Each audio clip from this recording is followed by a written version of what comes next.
China. The country paving the way for infrastructure development across the globe has been pouring out its biggest investments in nearby countries. These are relatively known as the Southeast Asian region, a bloc that has been suffering from long-standing issues when it comes to development. The problems plaguing the countries are motivated less by a lack of political will and desire, but rather more due to the absence of necessary infrastructure required to sustain growth.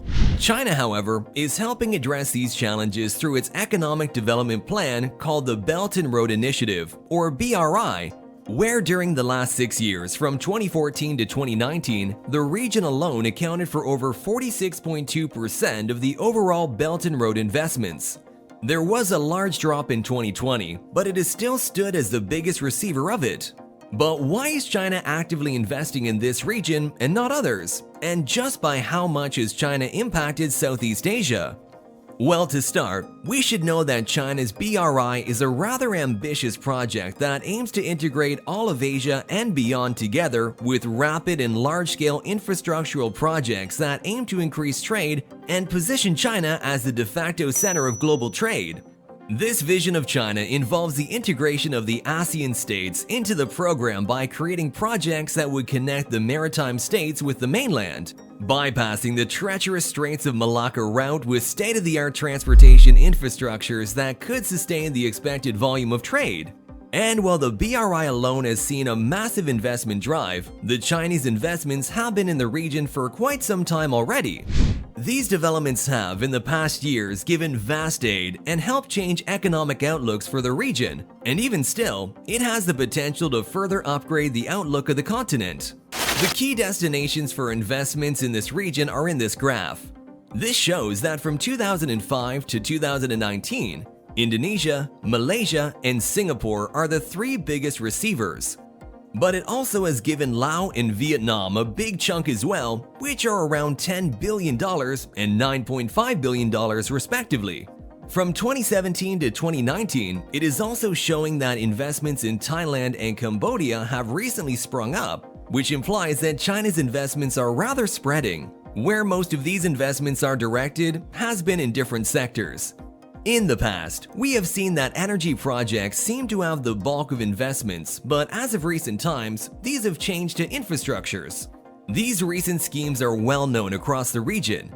These are the likes of Malaysia's East Coast Rail Line, Indonesia's Jakarta-Bandung High-Speed Railway, and the China-Laos Railway.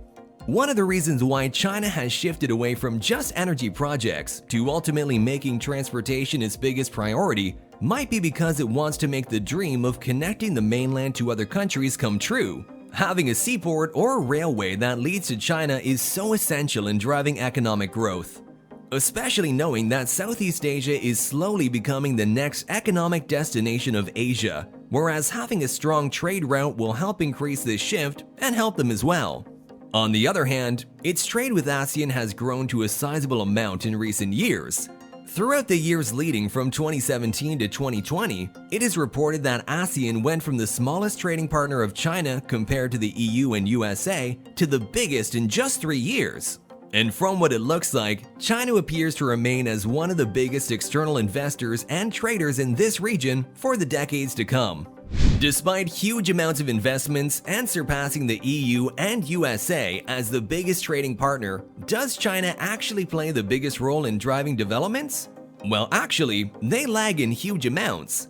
This graph from 2017 to 2019 shows that China has only contributed around 10% in annual foreign direct investments, while Japan, the USA, and the EU are still on top of the charts. But then again, these three partners have already been active investors in Southeast Asia for a long time now, and China is only a new entry as a dominant force in recent years.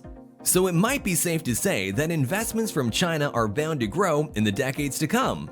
Anyway, what do you think about China's impact on Southeast Asia? Share with us your thoughts in the comments. Don't forget to leave us a like and follow us for more amazing videos. Thanks for watching!